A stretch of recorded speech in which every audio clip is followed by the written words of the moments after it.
السلام عليكم ورحمة الله.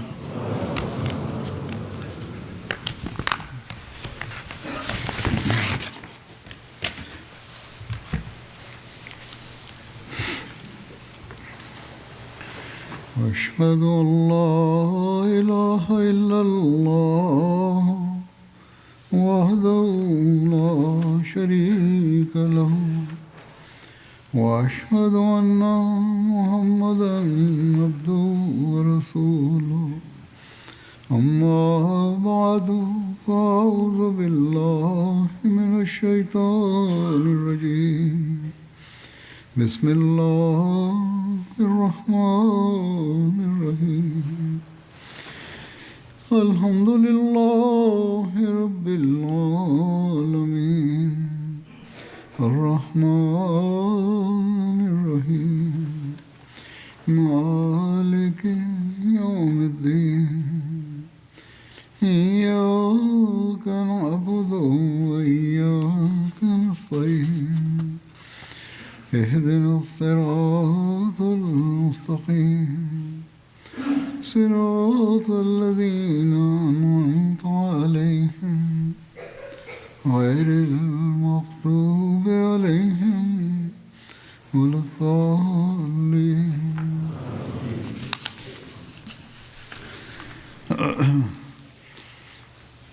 गुज़श्ता खुतबे में मैंने Në hutben e kaluar përmenda disa çështje nga jeta e profetit Muhammed sallallahu alaihi wasallam. Sot do të paraqes disa aspekte të tjera të jetës së tij që lidhen posaçërisht me dashurinë e Allahut të Madhërisëm ndaj tij. Mundet që disa prej këtyre temave ju a kam treguar më parë në mënyrë të shkurtër, por këtu do të trajtoj me shumë hollësi. Ne shohim se në këtë aspekt të jetës së tij shfaqet edhe dashuria e Zotit të Madhërisëm për të. Pra, nuk është vetëm dashuria e tij për Allahun, por edhe dashuria e Allahut për të. Dhe pas kësaj shfaqje të dashurisë së Allahut ndaj tij, Allahu e udhëzoi atë dhe pastaj duke qenë i kredhur dhe i zhytur në këtë dashuri, profeti sallallahu alaihi wasallam e edukoi dhe e udhëhoqi umetin e tij. Mësimin që Allahu i Madhërisëm zbriti mbi profetin sallallahu alaihi wasallam, ai e përcolli tek umeti në mënyrë të tillë që ata të udhëzoheshin. Për këtë ai kishte një dhimbje të thellë në zemër. Madje ishte pikërisht kjo dhimbje që bëri që Zoti i Madhërisëm ta udhëzonte, sepse ai më pas duhej ta udhëzonte edhe umetin. Ose mund të thuhet se nga njëra anë në zemrën e tij po përvëllonte dashuria për Allahun e Madhërisëm dhe nga ana tjetër ai kishte edhe dhimbjen e dashurisë për njerëzit, pra për robërit e Allahut, dhe kishte dëshirë të zjarrt për t'i shpëtuar ata nga shkatrimi. Zoti thot në Kuranin e shenjtë në suren Ad-Duha: "Wa wajadaka dhallan fahada." Dhe kur ai të pa të përhumbur në shqetësimin për popullin tënd, të tregoj mënyrën e drejtë për përmirësimin e tyre. Nga këndvështrimi i dashurisë së Allahut, ky ajet ka edhe këtë kuptim. Allahu i lartësuar thot se unë të pash ty o profet thellësisht të tronditur në dashurinë time dhe përfundimisht të tregova rrugën duke e ndjekur të cilin ti arritet tek unë. Në tefsirin Kebir të Imam Raziut, në shpjegimin e ajetit "Wa wajadaka dhallan fahada" nga surja Duha, shkruhet se fjala dal ose dalal ka edhe kuptimin e dashurisë. Sikurse Allahu i Madhërisëm diku tjetër në Kuranin e shenjtë e përdor këtë fjalë me këtë kuptim ku thuhet innaka lafi dhalalikal qadim, ti që ke në dashurinë tënde të vjetër. Në këtë ajet fjala dalal nënkupton dashuri. Në këtë aspekt kuptimi i ajetit të surës Ad-Duha do të thotë ti je i dashuruar e më pas unë të udhëzova drejt atyre rrugëve përmes të cilave duke i shërbyer të dashurit tënd të mund t'i kaloje stacionet për të ardhur drejt afrimit me mua. Pra në këtë mënyrë Allahu i Madhërisëm e certifikoi profetin sallallahu alaihi wasallam duke thënë: ti ke rënë në dashuri me Allahun. Shfaqjen e kësaj dashurie ne e shohim në transmetime të ndryshme, pra shfaqjen e dashurisë së Allahut për profetin sallallahu alaihi wasallam dhe të dashurisë së profetit për Allahun e Madhërisëm. Gjithashtu, Hazrat Mesiu premtuar alayhis salam thot në një vend: ai që i njeh mirë stilet e shprehjes së Kuranit të shenjtë e di se Allahu i Madhërisëm, që është tejet bujar dhe mirëbërës, mëshirbërës, ndonjëherë përdor për robrit e tij të zgjedhur fjalë që në dëgjim të parë duken të rënda, por në nën tekst ato janë shumë të lavdërueshme dhe fjalë vlerësimi.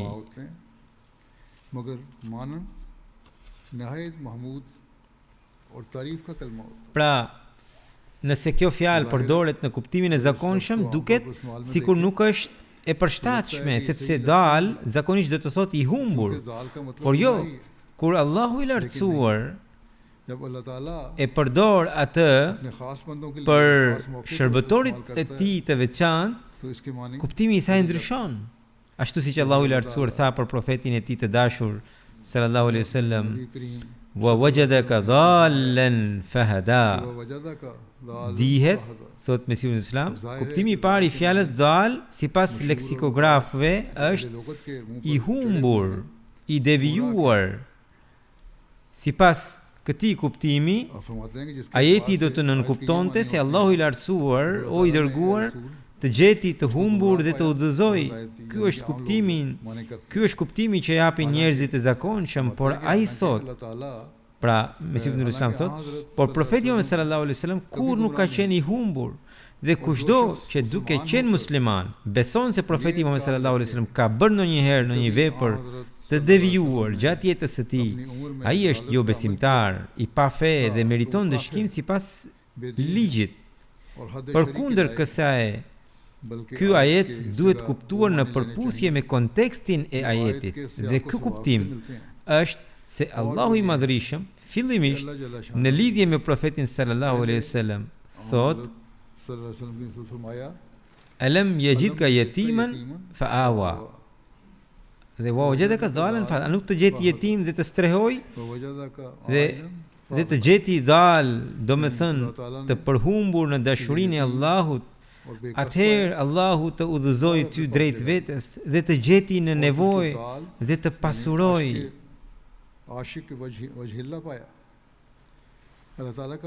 Pra Allahu të gjeti ty të dashuruar për të dhe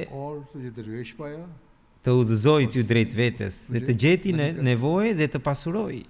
Hazrat Mesiu premtuar selam thot diku tjetër: në pastërtinë e brendshme, në hapjen e krahërorit, në dëlirsinë dhe në turpin, në vërtetësinë dhe në qiltërsinë, në mbështetjen dhe besnikërinë ndaj Allahut dhe në të gjitha aspektet e dashurisë për Allahun, profeti Muhammed sallallahu alaihi wasallam ndër të gjithë profetët e tjerë ishte më i larti, më madhështori, më i përsosuri dhe më i qarti. Dhe për këtë arsye, Zoti i Madhërisëm atë e bekoi më së shumti nga të gjithë, me aromën e përsosmërive të veçanta. Ajo zemër që ishte më e qarta, më e pastra dhe më e mbrojtura nga gabimi dhe më e ndritshmja se të gjitha zemrat e të parëve dhe të mëvonshmeve, ishte e denjë të priste shpallje të tillë e cila në krahasim me shpalljet e të parëve dhe të mëvonshmeve do të ishte më e fortë dhe më e plotë dhe më e lartë dhe më e pastër dhe më pasqyruese e të gjitha cilësive hyjnore.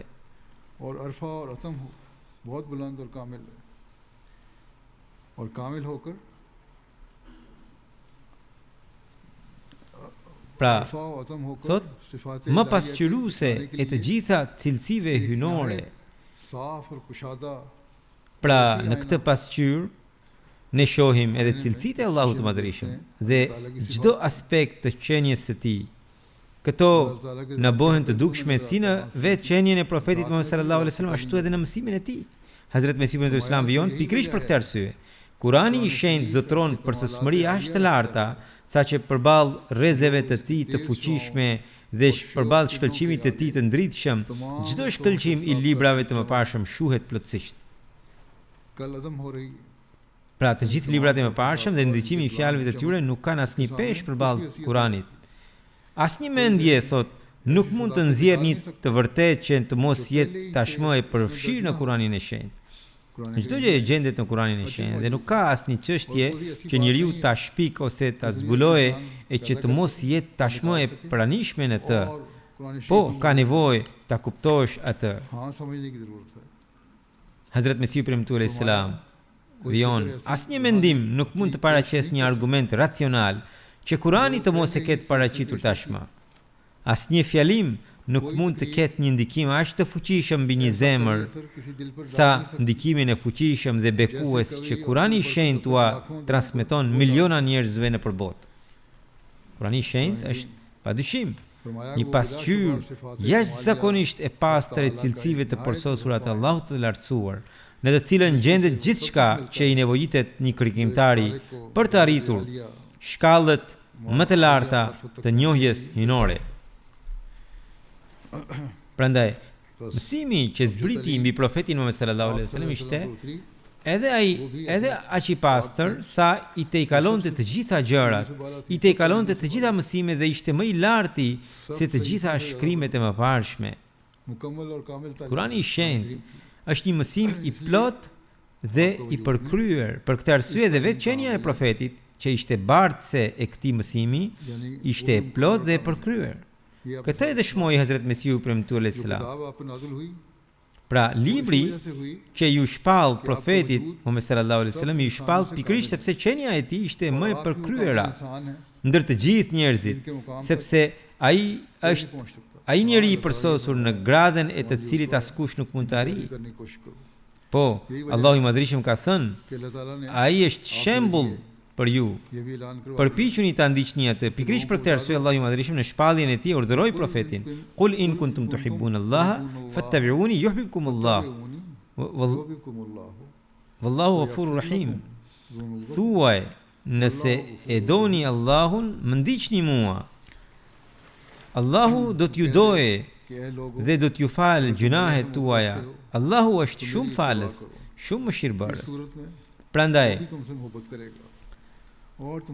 Prandaj, edhe metodat për të fituar dashurinë e Allahut duhet të mësojmë pikërisht nga shembulli i profetit Muhammed sallallahu alaihi wasallam. Në hadithe lexojmë shumë raste që shfaqin rrezatueshëm dashurinë e tij për Allahun. Në disa transmetime thuhet se profeti sallallahu alaihi wasallam, duke kërkuar dashurinë e Zotit të tij, lutej kështu: Allahumma inni as'aluka hubbaka wa hubba man yuhibbuka wal amal alladhi yuballighuni hubbaka.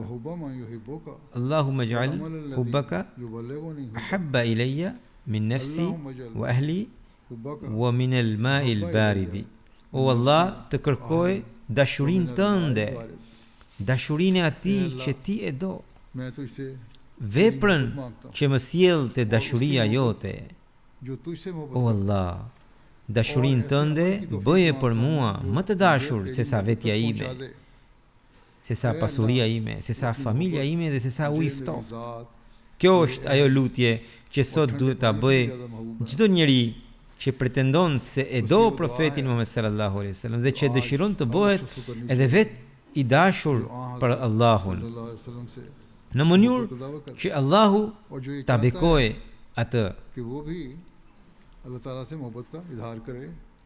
Po ashtu, në një transmetim tjetër thuhet se Hazrat Abdullah bin Yazid Khatami Ansariu radhiyallahu anhu refen se profeti Muhammed sallallahu alaihi wasallam lutej kështu: O Allah, सल्लल्लाहु अलैहि वसल्लम Dhuro më dashurinë ये दुआ tënde, मांगा करते थे dashurinë e atij, dashuria e të cilit më bën dobi pranë teje. O Allah, atë që më ke dhuruar dhe që e dua, ktheje në forcë për mua, për të fituar atë që ti e do, चीजें जो तू मुझे अता करे atë që ti ma largon prej meje dhe që e dua, zëvendësoje me atë që ti e do. जो तू मुझसे अलग कर दे Pra, ai lutej që gjërat e dashura që Allahu i jep ताकत का जरिया बना दे të bëhen burim force për të arritur gjërat që Allahu i do më shumë dhe për të fituar më tepër dashurinë e tij. पसंदीदा चीजें हैं Dhe ai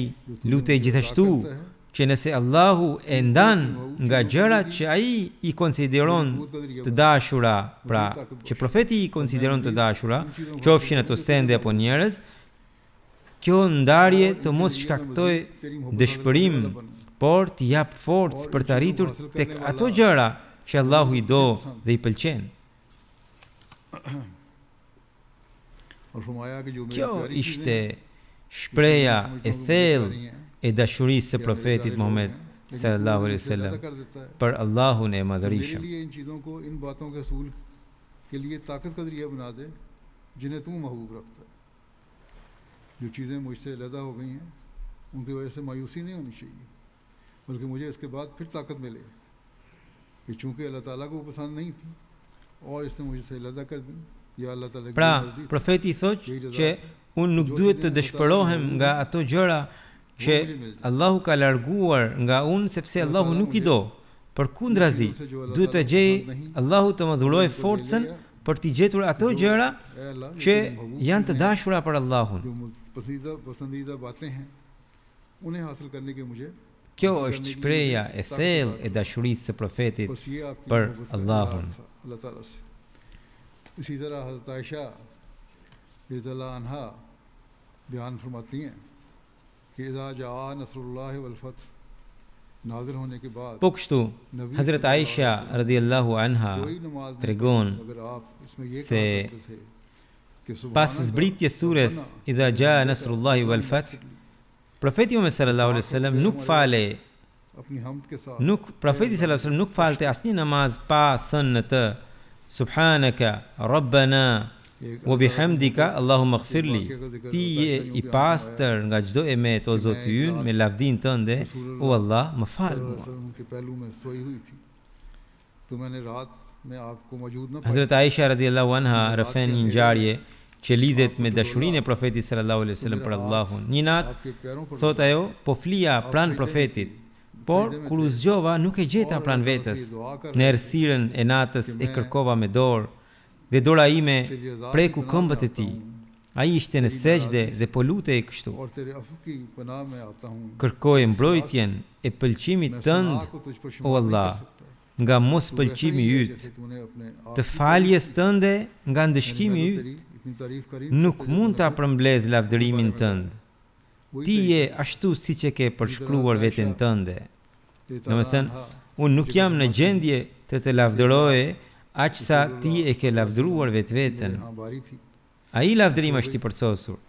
Hazrat Aisha radhiyallahu anha तशरीफ tregon gjithashtu se një natë kur ishte radha e saj, तशरीफ ले गए ajo ra në gjumë dhe profeti sallallahu alaihi wasallam doli në heshtje nga shtëpia. कि आप एक Ajo कपड़े mendoi की तरह se ज़मीन पर kishte सजदा rays shkuar te ndonjë prej bashorteve të tjera, e shtyr nga ndjenja e xhelozisë, ajo doli pas tij, por e gjeti profetin të shtrirë në tokë në sejdë, i përkulur si një robe palosur. Ajo thot, e dëgjova që po lutej. या अजीमो Sajada laka sawadi wa khayali, amana bika fuadi. फिर Rabbi hadhihi yadi wa ma janaytu ala nafsi. Ya azimu tarji'u li kulli azimin faghfir adh-dhanba al-azim. सजदे में है मेरा दिल O Allah, मान लाता है për ty janë në sejdë trupi dhe shpirti im. जो तेरी सामने Zemra ime beson në ty. और जो कुछ O Zoti im, këto janë duart e mia të shtrira përpara वो भी teje. तेरे सामने Dhe çdo padrejtësi që kam bërë ndaj vetes sime është para teje. तो O i madhërisëm, कामिल इंसान prej të cilit pritet çdo gjë madhështore. नजर ही नहीं आता Më fal çdo mëkat të madh. मैंने अपनी जान पर जुल्म किया Tani edhe pse profeti sallallahu alaihi wasallam ishte njeriu më i përsosur, हर बड़ी से बड़ी që në jetën e tij nuk gjen dot veç se veprat mira. Ai përsëri shprehe me përullësi duke thënë se kishte bërë padrejtësi ndaj vetes dhe kërkonte falje nga Allah. Hazrat Aisha tregon se profeti sallallahu alaihi wasallam e ngriti kokën nga sejdja dhe e pa atë, ai e pyeti: "Çfarë të nxori jashtë? Pse dole kur ishe duke fjetur?" Ajo u përgjigj se e kishte shtyr mendimi që ai mund të kishte shkuar tek në një bashorte tjetër. Profeti sallallahu alaihi wasallam i tha: "Padyshim, disa paragjykime janë mëkat, më pas ke dyshuar." Dhe e pyeti nëse kishte dyshuar për të, sepse dyshimi është mëkat. Ai e këshilloi që në raste të tilla njeriu duhet të kërkoj falje nga Allahu dhe të ruhet nga dyshimi i keq, nga mendimi i keq. Pastaj i shpjegoi duke thënë: "Gjibraili alayhis salam më kishte ardhur, ma kishte mësuar këtë dua për të bërë në sejdë, andaj edhe ti bëje, edhe ti këtë dua në sejdët e tua bëj." Tha profeti sa, "Këtë dua bëje nëse edhe në ti në sejdët e tua." Ai tha se kush e bën këtë dua me këto fjalë, me besim të plot dhe duke kryer edhe vepra të mira, Allahu do ta falë atë përpara se ai të ngrej kokën nga sejdja. Kjo nuk vlen për atë që nuk kryen vepra të mira dhe vetëm i lexon ato pra fjalë formalisht. Profeti sallallahu alajhi wasallam e dinte nivelin e Hazrat Aishës. Prandaj i tha asaj, pra nuk vlen për një njeri që thjesht e bën formalisht. Në një transmetim tjetër i përmendur me hollësi në Sahih Muslim, Hazrat Aisha radhiyallahu anha tregon: "Një natë profeti sallallahu alaihi wasallam u kthye në shtëpi, vendosi mantelin, hoqi këpucët dhe u shtri. Kur mendoi se unë kisha fjetur, u ngrit në heshtje, mori mantelin, i veshi këpucët, hapi derën me kujdes dhe doli. Pastaj e mbylli derën qetësisht. Edhe unë u çova, mora shamin dhe mbulesën e sipërme dhe e ndoqa derisa profeti arriti në varrezat Xhenetul Baqi. Aty qëndroi gjatë në këmbë dhe ngriti duart 3 herë. Pastaj u kthye. Ai eci shpejt, edhe unë gjithashtu eca shpejt pas tij. Profeti filloi të ecte më shpejt, edhe unë u shpejtova. Më pas edhe ai u shpejtua edhe unë gjithashtu. Më pas mbritëm te shtëpia dhe unë hyra para tij dhe u shtriva. Kur profeti hyri në shtëpi, më pyeti: "Çfarë ke o Aisha? Pse të është rënduar frymarrja?" Pra profeti e ndjeu që asaj ishte rënduar frymarrja nga që kishte ecur shpejt. Hazrat Aisha radhiyallahu anha vijon, i thash: "Asgjë nuk ka ndodhur." U përpoqa ta shmangja përgjigjen, por ai më tha se ose do t'i tregoja vet, ose Allahu i gjithdijshëm do t'ia tregonte. U flijofshin prindërit e mi për ty, o profet, i thash. Pastaj ja tregova gjithçka. Ti pas ke qenë para meje, se unë pash një hije që po ecte, më tha profeti sallallahu alaihi wasallam. Po, ju përgjigja. Unë isha. Profeti vendosi dorën në gjoksin tim, që unë e ndjeva. Mandej më tha: "A mendove se Allahu dhe i dërguari i tij do të bëjnë ty padrejtësi?" Hazrat Aisha i tha: "Disa njerëz fshehin gjërat, por Allahu ua di gjithçka, andaj edhe unë ta tregova gjithçka, o i dërguari i Allahut." Profeti sallallahu alaihi wasallam i shpjegoi duke thënë: "Gjibraili më kishte thirrur mua, nga që këtë ai e kishte mbajtur të fshehet për ty, edhe unë nuk ta tregova. Allahu më urdhëroi të shkoja te banorët e Bekiut, pra në varrezën Xhenetul Baqi, për të kërkuar falje për ta. Unë nuk të zgjova nga frika se mos ndiheshe e vetmuar. Pra, po ta zgjonte profeti atë, ajo do t'i thoshte jam vetëm." Edhe këtë profeti sallallahu alaihi wasallam pra i tha Hazrat Aishës. Hazrat Aisha e pyeti: "O i dërguari i Allahut, a mundet që edhe unë të marr pjesë në këtë vepër të mirë? Si mund të lutem për ta? Pra, kur Hazrat Aisha dëgjoi që Gjibraili kishte thënë profetit të bënte lutje, edhe ajo pyeti si mund të lutem unë për ta. Atëherë profeti sallallahu alaihi wasallam thotë ajo, më mësoi këtë lutje. Paqja qoftë mbi banorët e këtij vendi, prej besimtarëve dhe muslimanëve.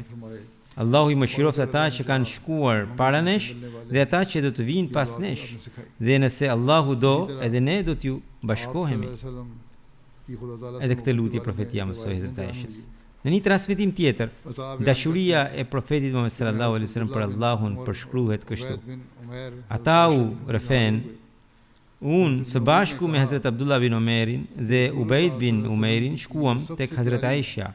Hazrat Ibn Omeri i tha Hazrat Aishës: na trego diçka nga ajo që ke parë tek i dërguari i Allahut, që ka qenë më e dashura dhe më e jashtëzakonshmja për ty. Rëfimtari thotë se sapo e dëgjoi këtë pyetje, Hazrat Aisha u emocionua tejet shumë dhe filloi të qante. Pastaj tha, çdo gjë e tij ishte e dashur dhe e jashtëzakonshme. Më pas Hazrat Aisha i tha, një herë në natën që ishte radha ime, profeti erdhi tek unë.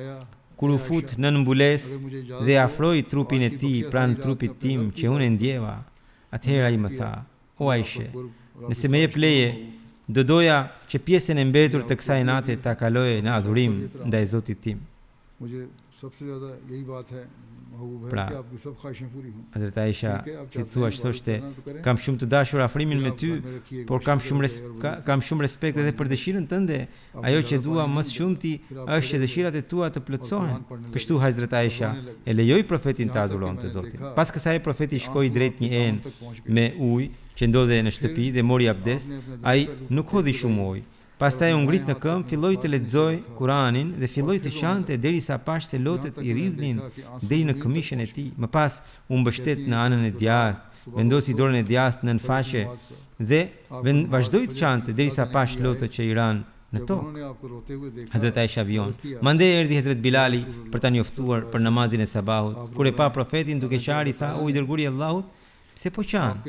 Kur Allahu ti ka falur të gjitha gabimet e mundshme, të kaluara dhe të ardhshme. Profeti sallallahu alaihi wasallam u përgjigj: a nuk duhet të jem rob mirënjohës? Kjo është një tjetër shfaqje e thellë e falënderimit dhe mirënjohjes ndaj Allahut. Një ngjarje të tillë ju kam treguar edhe në hutbën e kaluar. Në një transmetim tjetër Hazrat Aisha tregon se sa herë që profeti sallallahu alaihi wasallam shihte re ose erë të fortë, profeti shqetësohej në atë mënyrë që shqetësimi duke qartë në fytyrën e tij. Ajo i tha: o i dërguari i Allahut, njerëzit zakonisht gëzohen kur shohin re, sepse shpresojnë për shi, por unë shoh se sa herë që ti sheh re, në fytyrën tënde shfaqet shqetësim. Ai i përgjigj: o Aisha, kush mund të më sigurojë se në to nuk ka ndonjë ndëshkim? Unë nuk e njoh të fshetën.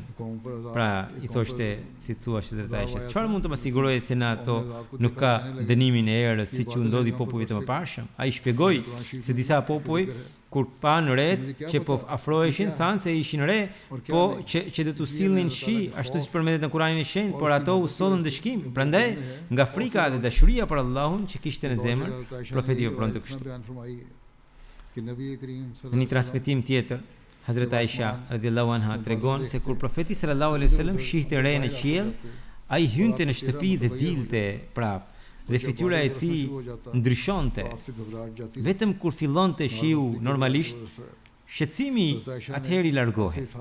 Kur ajo e pyeti për shkakun, ai përgjigj se kishte frikë se mos ishin ato re për të cilat populli i Adit kishte thënë se po u sillnin shi, ndërsa në të vërtetë ato u sollën ndëshkim.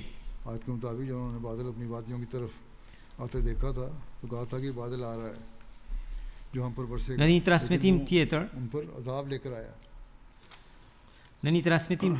Hazrat Abu Huraira radhiyallahu anhu tregon. Në një transmetim tjetër, Hazrat Abu Huraira radhiyallahu anhu tregon se profeti sallallahu alaihi wasallam dhe shokët e tij और e zbulonin kokën për të pritur pikat e para të shiut. Profeti sallallahu alajhi wasallam thoshte se kjo ishte një dhuratë e freskët nga Zoti i tyre dhe një nga bekimet më të mëdha të tij. Pra kur binte shi i zakonshëm, profeti sallallahu alajhi wasallam vepronte edhe kështu. Urwa bin Zubairi tregon se e pyeti Hazrat Abdullah bin Amr bin al-Asin se cili kishte qenë trajtimi më i rëndë që i dhujtarët Mekas i kishin bërë profetit sallallahu alaihi wasallam. Ai tregoi se një herë, ndërsa profeti sallallahu alaihi wasallam po fale pranë hatimit të Qabes, pranë Qabe, Uqba bin Abi Mu'id erdhi dhe ja hodhi rrobën në qafë, pra një qarqaf në qafë, duke u përpjekur ta mbyste. Në atë moment erdhi Hazrat Abu Bekri, e kapi Uqban nga supi dhe e largoi nga profeti duke thënë: "A doni ta vrisni këtë njeri vetëm sepse thot Zoti im është Allahu?" Ai është i zhytur plotësisht në dashurinë për Allahun dhe po e adhuron atë, ndërsa ju doni ta vrisni atë. E gjithë jeta e profetit Muhammed sallallahu alaihi wasallam ishte e zhytur në dashurinë hynore. Duke parë pikërisht këto shenja të dashurisë së tij për Allahun, edhe banorët e Mekës vetvetiu thoshin: "Inna Muhammadan ashiqa rabbahu." Muhamedi është dashuruar me Zotin e tij sallallahu alaihi wasallam. Hazrat Mesihu premtuar alayhis salam thot: "I dërguari i Allahut sallallahu alaihi wasallam ishte dashuruar me një Zot të vetëm dhe fitoi atë që askush tjetër në botë nuk arriti ta fitonte." Ai kishte një dashuri aq të thellë për Allahun saqë edhe njerëzit e zakonshëm thoshin: "Ashiqa Muhammadun ala rabbihi." Muhamedi është dashuruar me Zotin e tij. Diku tjetër, Hazrat Mesihu premtuar alayhis salam thot: "Sahabët kishin parë fytyrën e këtij njeriu të sinqert, për dashurinë e të cilit ndaj Allahut dëshmonin vetvetishëm edhe jo besimtarët Quraysh, duke parë lutjet e tij të përditshme, sejdët e tij plot dashuri, gjendjen e tij të shkrirjes së plot në bindje, shenjat e dukshme të dashurisë së thellë në fytyrën e tij dhe dritën hynore që rezatonte prej saj. Ata thoshin: "Ashiqa Muhammadun ala rabbihi." Muhamedi është dashuruar me Zotin e tij. Madje sahabët nuk e pan vetëm këtë vërtetësi, besnikëri dhe dashuri që buronte nga zemra e tij, por si një lum i furishëm, por dëshmuan edhe dashurinë e Allahut për profetin, e cila shfaqe në formën e mbështetjeve të jashtëzakonshme hynore. Atëherë nuk u mbeti asnjë dyshim se vërtet ekziston një Zot, saqë zemrat e tyre proklamuan se ai Zot qëndron me këtë burr. Në këtë mënyrë sahabët pan kaq shumë mrekulli hynore dhe kaq shumë shenja qiellore saqë atyre nuk u mbeti asnjë dyshim që me të vërtetë ekziston një qenje e lartë, emri i së cilës është Zot, në dorën e të cilit është çdo gjë dhe për të cilin asgjë nuk është e pamundur. Pikërisht për këtë arsye, ata treguan sinqeritet, pastërti dhe sakrifica të tilla që njeriu nuk mund t'i bëjë dot përveç se kur i zhduken plotësisht të gjitha dyshimet dhe paqartësitë. Kur sahabët pan me sy se ai Zot i shenjtë është pëlqenj që njeriu të hyjë në Islam dhe të ndjek me trup e me shpirt të dërguarin e tij të nderuar, vetëm pas kësaj bindjeje të plot, ata rrëfyen sakrifica dhe përkushtim në mënyrë flijuese përpara profetit. Kjo nuk mund të ndodhte pa përvojë dhe pa dëshmi të drejtë për drejtë.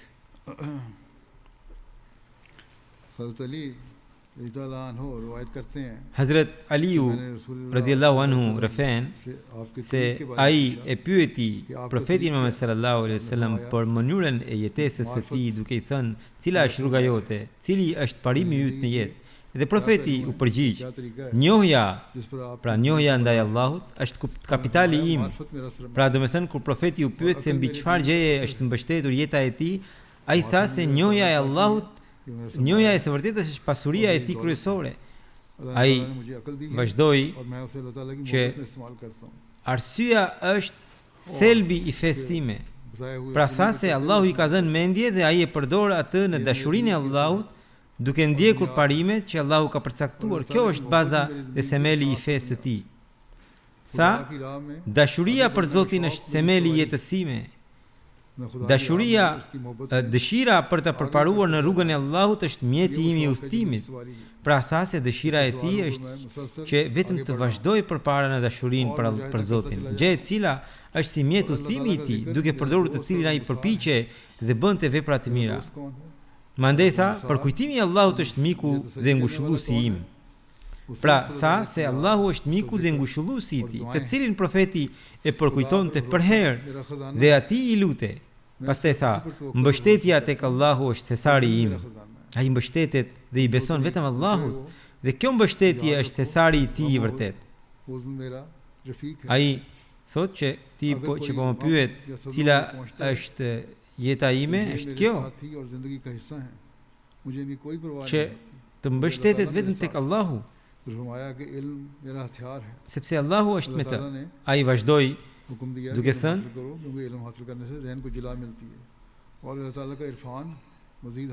dija është arma ime, brenga është shoqëruesja ime, dija është arma ime. Allahu ka urdhëruar përveconi dijen, sepse dija të ndriçon mendjen, dhe kjo më pas ta shton njohjen e Allahut, kurse profeti ja jepte dijen vetë Allahu. Profetit ja jepte dijen vetë Allahu, dhe çfarë arme mund të jetë më e fuqishme se sa dija që vjen nga Allahu. Me këtë armë ai përparonte vazhdimisht edhe dijen për botën lëndore. Allahu i kishte dhënë profetit dije të veçantë, siç ju kam shpjeguar në hutbet e mëparshme, duke përshkruar luftrat që atij ju desht i bënte. Shohim që profeti gjithmonë ishte strategu më i mirë. Gjithashtu edhe dija shpirtërore e profetit ishte pakufishme, gjë që të gjithë e dëshmojmë. Më pas profeti tha, durimi është rroba ime. Pra durimi ishte veshja e tij dhe mburoja e tij. Pastaj tha, pëlqimi i Allahut është fitimi im. Pra ai ishte i kënaqur me çdo vendim të Allahut, dhe këtë e konsideronte fitimin e tij më të madh. Thot, skamja ose varfëria është krenaria ime. Pra, nëse në pamjet të jashtme ka mungesë pasurie ose gjendje të thjeshtë, ai krenohet me këtë, sepse pavarësisht se nuk kishte materialen, por pasuri shpirtërore kishte pa mas. Tha, asketizmi ose vetëpërmbajtja është zanati im. Ai përpiqet të arrijë përmbajtjen, devotshmërinë dhe largimin nga tepricat e kësaj bote. Dhe tha, bindja e plotë është forca ime. E vërteta është ndërmjetësuesja ime. Ai nuk ka thënë kurrë një fjalë të pavërtetë, dhe e vërteta është ajo që do ta ndërmjetësojë për të. Tha, nënshtrimi ndaj Allahut është e mjaftueshme për mua. Ai zbatonte çdo urdhër të Allahut me bindje të plotë. Tha, xhihadi, pra përpjekja në rrugën e Allahut është morali im. Qoftë përpjekja fizike, qoftë përpjekja shpirtërore, qoftë përpjekja për ta përmbushur detyrimet ndaj njerëzve, kjo ishte morali i tij. Pastaj tha, qetësia e syve të mi është në namaz. Tha, megjithëse të gjitha këto cilësi ishin pjesë e jetës së tij, qetësia e vërtetë e zemrës dhe e syve të tij gjendej në namaz, në afrimin me Allahun, në adhurimin e tij dhe në shfaqjen e dashurisë për të. Në një hadith, profeti ka thënë, fryti i zemrës sime është përkujtimi i Allahut dhe pasioni im është Zoti im. Ky ishte shembulli i profetit Muhammed sallallahu alaihi wasallam dhe modeli i dashurisë së tij për Allahun, nga i cili ju solla vetëm disa shembuj. Pikërisht ky shembull shkaktoi një revolucion të jashtëzakonshëm te sahabët dhe i ngriti ata në një shkallë që më parë ishte tërësisht e paimagjinueshme. Sikurse e thot Hazrat Mesih ibn Islam që ju kam cituar më herët. Ky pikërisht është ai mësim i përsosur dhe i plot që e ka ndjekur shërbyesi i tij vërtet Hazrat Mesih ibn Islam. Ai tha se Allahu e ka bekuar atë vetëm për shkak të bindjes dhe të ndjekjes ndaj profetit Muhammed sallallahu alaihi wasallam. Ai rëfen se Zoti më ka treguar në ëndër 2 herë, 2 vargje të ndryshme në gjuhën penjabe. Njëri ishte ai, "Gjetu me rahore hin subjekt e rahu", nëse ti bëhesh i imi e gjithë bota është e jotja. Kurse një tjetër, ai pa një fushë të gjerë dhe një njeri i zhytur në dashurinë hyjnore, po vinte drejt meje, thot ai, kur mua afrua, ai recitoi këtë varg. Miqve të Allahut u shfaqet në fytyrë dashuria hyjnore. Pra do të thotë se ai e pa dashurinë dhe dritën e Allahut në fytyrën e Hazrat Mesihut ibn Islam. Hazrat Mesihu premtuar sallallahu alaihi wasallam gjithashtu thot, gjithçka që kam arritur, e kam arritur përmes ndjekjes së profetit Muhammed sallallahu alaihi wasallam. Pra i tillë ishte modeli i tij dhe pikërisht për ta ndjekur këtë model ai themeloi xhamatin. Sot kur ne pretendojmë se jemi ndjekës të vërtetë të profetit Muhammed sallallahu alaihi wasallam dhe kemi bërë betimin e besnikërisë në dorën e shërbëtorit të tij të sinqert, Hazrat Mesihu të premtuar, dhe kemi ripërtërir zotimin se do ta rregullojmë jetën tonë sipas urdhëresave të Allahut, atëherë duhet të reflektojmë thellë. Duhet përpiqemi që çdo vepër ta bëjmë vetëm për Allahun dhe të ecim përpara në dashurinë e tij. Vetëm atëherë do të bëhemi trashëgimtar të vërtetë të bekimeve të Allahut. Do të bëhemi pjesë e denjë e umetit të profetit sallallahu alaihi wasallam. Do ta përmbushim të drejtën e betimit ndaj Hazrat Mesihut të premtuar alaihi salam. Dhe do të numërohemi ndër ndjekësit e tij të vërtetë. Allahu na dhënë të gjithëve këtë mundësi. Në këtë kohë bëni dua për ahmedianët në Pakistan. Prej 2 ditësh atje është shpallur vendimi në një çështje gjyqësore që po zhvillohej kundër zotit Mubarak Thani. Një gjykatës sesioni i ka dhënë dënim me burgim të përjetshëm me akuzën se ai mbante Kuranin e shenjtë, e lexonte dhe u mësonte edhe të tjerëve. Kjo është sot gjendja e gjykatave atje. Çfarë të mire mund të presësh nga to?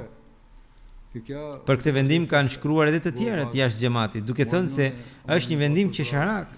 Edhe pse disa hoxhallar në përgjithësi po e lavdërojnë shumë këtë vendim dhe po e vlerësojnë edhe gjykatësin, njerëzit e drejtë dhe të paanshëm që shkruajnë kanë thënë madje disa edhe me ironi, pas ka bërë një krim të madh, pas ka mbajtur Kuranin në shtëpi që e lexonte dhe u mësonte edhe fëmijëve. Kjo është në fakt realiteti i këtyre të ashtu quajturve dietar fetar dhe të istarëve të tyre. Nëse edhe qeveria dhe administrata shtetërore ecin pas këtyre hoxhallarëve dhe në disa vende veprojnë sipas dëshirave të tyre, atëherë situata bëhet edhe më e rëndë. Ne lutemi që Allahu t'i kapë shpejt ata dhe të përgatisë mjetet e ndëshkimit të tij për ta. Me bekimin e Allahut, ndëshkimi i tij do të vijë shpejt mbi ta dhe shenjat e kësaj tashmë po duken, por ne duhet të shqetësohemi që për shkak të mungesës në lutjet tona ose për shkak se nuk po i përmbushim siç duhet detyrimet tona në vepra dhe në ibadet, të mos shkaktojmë vonesë në zbatimin e këtij ndëshkimi. Këtë frikë duhet ta kemi ne, ashtu siç profeti Muhammed sallallahu alaihi wasallam. Nga kjo frikë ndonjëherë lutet edhe kur shihte re. Prandaj është shumë e nevojshme të kushtojmë vëmendje të madhe lutjeve. Po ashtu lutuni edhe për të gjithë të shtypurit në botë. Allahu i Madhrishëm t'i dhurojë paqe secilit kudo dhe ta mbrojë njerëzimin nga çdo fitnë dhe rëmuj.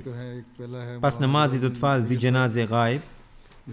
Njoftimi i parë është për Mevlana Jalaluddin Nayir Sahibi, ishte presidenti Sadr Anjuman Ahmadiyya dhe ish presidenti Majlis Tahrik e Jadid në Kadian. Ai ndroi jetë ditët e fundit, inna lillahi wa inna ilaihi raji'un. Babai i tij ishte Hussein Sahib. Gjatë luftës botërore punonte si në punës në ushtri. Gjatë asaj kohe në Basra në vitin 1922 ai pranoi xhamatin Ahmadiyya dhe më pas u emërua redaktor i revistës së xhamatit Satya Duten që botohej nga Kerala. Ai ishte nga Kerala e Indis dhe pas shërbimit ushtarak u kthye atje. Në vitin 1950, duke u përgjigjur thirrjes së Hazrat Muslim Maudit për vendosjen në Kadian, ai mori gjithë familjen dhe u vendos në Kadian. Megjithatë, brenda një viti nga ardhja e tyre në Kadian, ai ndroi jetë. Nana e Mevlana Jalaluddin Nayir Sahibit, zonja Zubeda Sultana, më pas u martua me Chaudhry Abdul Haq Sahibin, i cili ishte dervish. Ai mori në përkujdesje e fëmijët e saj dhe u kujdes për ta.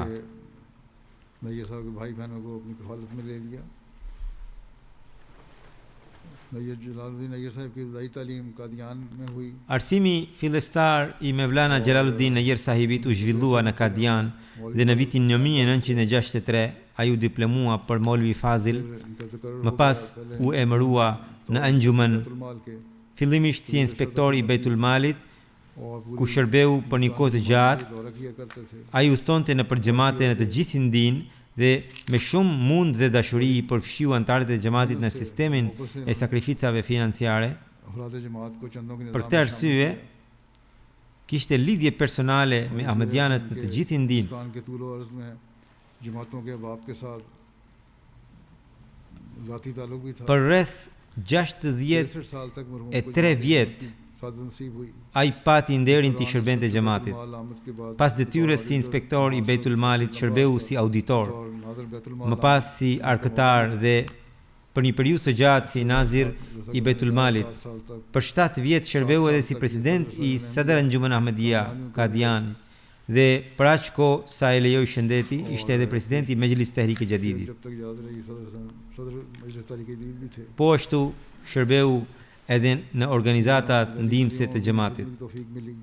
Ai ishte i përkushtuar në ibadet, i rregullt në namaz dhe agjërim सलात के पाबंद dhe ishte ndër të parët që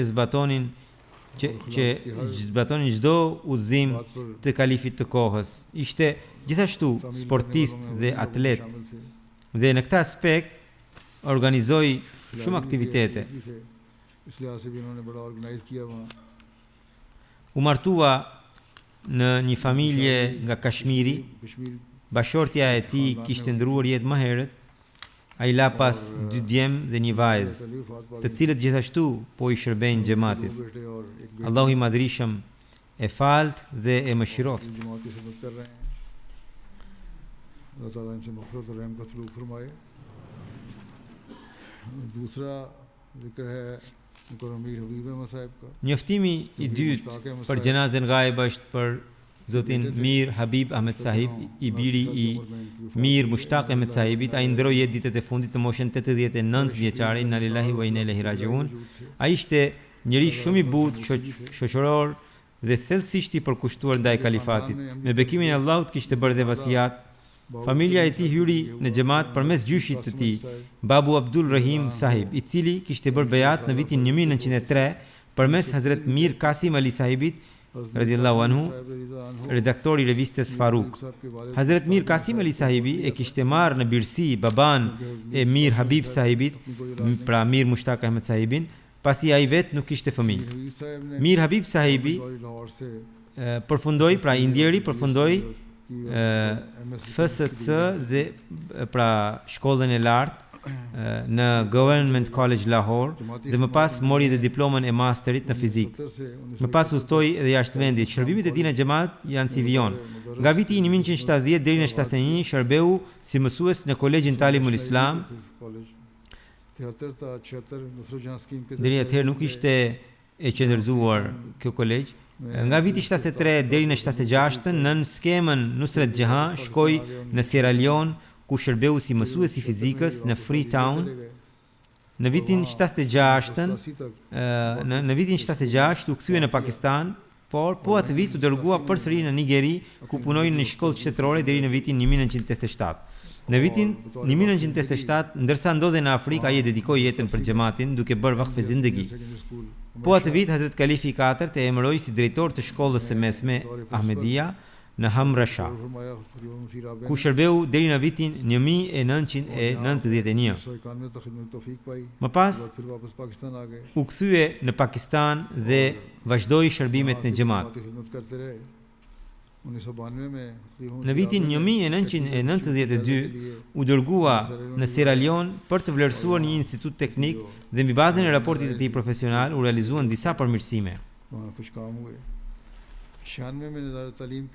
Në vitin 1996 u emërua në nezaretin e arsimit në Akademinë Nusret Jahan, Rabwa, ku dha mësim për fizik deri në pensionim. Po ashtu shërbeu edhe në zyrën e Sadr Umumit dhe si vullnetar në Komitetin e Reformës së Përgjithshme.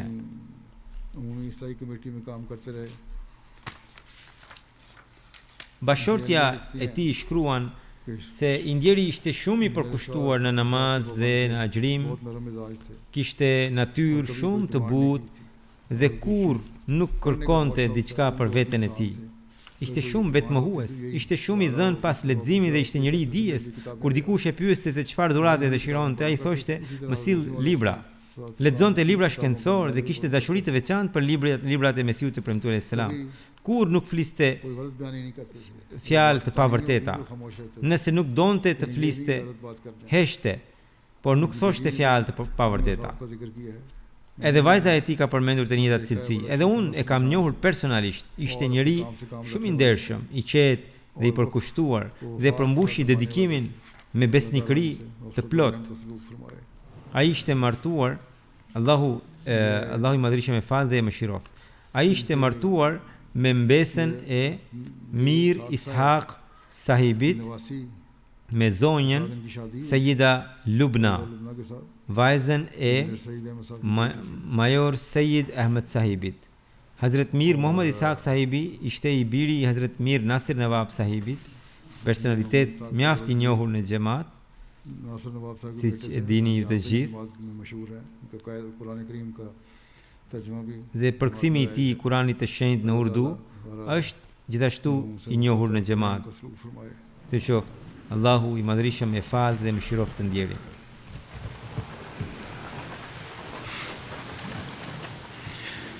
Alhamdulillah nahmaduhu wa nasta'inuhu wa nastaghfiruhu wa nu'minu bihi wa natawakkalu alayhi wa na'udhu billahi min shururi anfusina wa min sayyiati a'malina man yahdihillahu fala mudilla lahu ومن يضلل فلا هادي له ونشهد أن لا إله إلا الله ونشهد أن محمدا عبده ورسوله عباد الله رحمكم الله إن الله يأمر بالعدل والإحسان وإيتاء ذي القربى وينهى عن الفحشاء والمنكر والبغي يعظكم لعلكم تذكرون اذكروا الله يذكركم وادعوه يستجب لكم ولذكر الله أكبر